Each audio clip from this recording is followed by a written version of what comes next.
اتنا سمجھتا ہے کہ روزے میں، بلکہ مسلمان تو مسلمان، غیر مسلمان بھی پہچانتے کہ روزے میں مسلمانوں کے ہاں نہ کھایا جاتا ہے اور نہ پیا جاتا ہے۔ تو کھانا اور پینا، پہلا مبتلات روزہ، اگر کوئی انسان حالت روزہ میں جان بوجھ کر کھائے یا جان بوجھ کر پیے روزہ باطل ہو جاتا، مبتلات روزہ۔ نمبر 2، جمع کرنا حالت روزہ میں انسان کا، یہ عمل اس کے روزے کو باطل کر دیتا۔ نمبر 3، مبتلات روزہ میں استمنا کرنا، یعنی کسی ایسے طریقے سے اپنے آپ کو مجنب کر لینا کہ چاہے وہ طریقہ شرعاً درست ہو یا شرعاً غلط، اسے استمنا کا نام دیا گیا۔ نمبر 4، اور یہ بہت اہم ہے، شاید کھانا پینا اور جمع یعنی کہ ہم بستری یا استمنا، ان باتوں سے شاید ہم اپنے آپ کو بچانے میں کامیاب بھی ہو جائیں، لیکن آج کے مشکل ترین دور میں نمبر 4، خدا بند عالم پیغمبر اکرم صلی اللہ علیہ وآلہ وسلم اور ان کے جانشینوں سے، ہمارے فقہ کے لحاظ سے ان کے جانشین کون؟ ائمہ اہل بیت، مولائے کائنات سے امام زمانہ علیہ الصلوۃ والسلام تک 12۔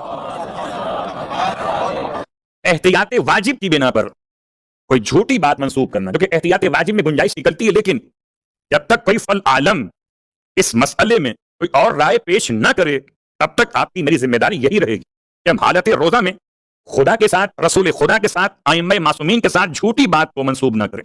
فیس بک کا استعمال ہو، سوشل میڈیا کا استعمال ہو، یا دیگر ذرائع سے آپ اپنی زبان سے کہتے ہو یا لکھ کر دیتے ہو، تو کوئی بھی ایسی بات جو معصوم نے نہ فرمائی ہے اور معصوم سے منسوب کریں جان بوجھ کر، تو روزہ باطل ہو جاتا۔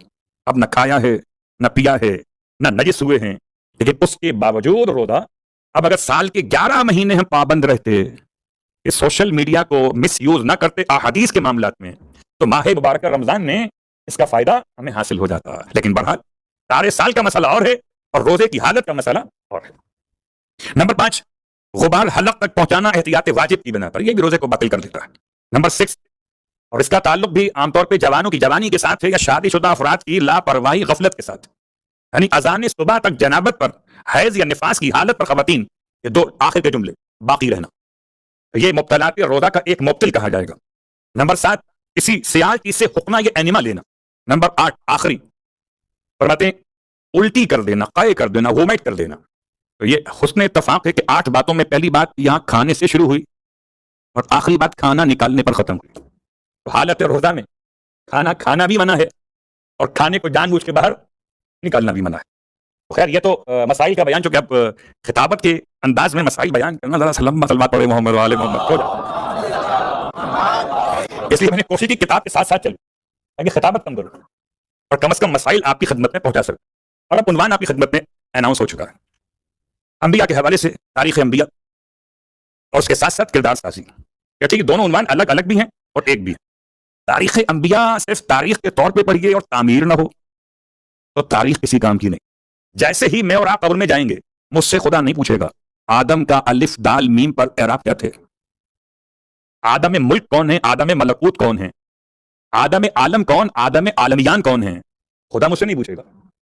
آدم کو آدم کیوں کہا جاتا ہے، خدا مجھ سے نہیں پوچھے گا۔ پوچھے گا کیا خیال ہے آپ؟ حضرت آدم نے کتنے حج کیے، خدا پوچھے گا۔ حضرت آدم کے کتنے بیٹے بیٹیاں تھے، خدا پوچھے گا؟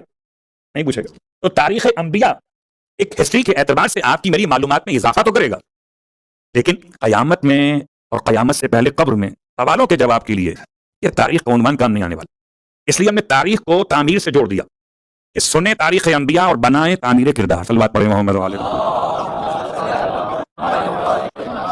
اور اس عنوان کے کارنامہ کلام کے لیے میں نے آپ کی خدمت میں جو آیت تلاوت کی ہیں وہ سورہ مبارکہ الانعام کی آیات ہیں، اور الانعام کی آیت نمبر 83 پہلے تلاوت کی گئی، ترجمہ کیا ہے؟ وَتِلْكَ حُجَّتُنَا آتَيْنَاهَا إِبْرَاهِيمَ عَلَىٰ قَوْمِهِ، اور ہماری وہ دلیل ہے جو ہم نے ابراہیم کو اس کے قوم کے مقابلے میں عنایت فرمائی۔ ہماری اصل موضوع کی بحث اس آیت کے ذیل میں وہ حجت نہیں ہے، گرچہ میں ذرا سا اشارہ مکمل کر رہا ہوں۔ حضرت ابراہیم ایسے دور میں پیدا ہوتے ہیں جبکہ نمرود کو اس زمانے کے نجوم کا علم رکھنے والوں نے اس کے خواب کی تعبیر بتائی۔ جب اس نے یہ خواب دیکھا کہ اچانک ایک ایسا نیا ستارہ طلوع ہو رہا ہے جو سورج اور چاند سے بھی زیادہ روشن ہے، تو چونکہ وہ زمانہ ایسا تھا کہ ستاروں، سورج اور چاند کے حوالے سے فلکیات کے چیپٹر میں لوگ 5000 خداؤں کو مانتے تھے،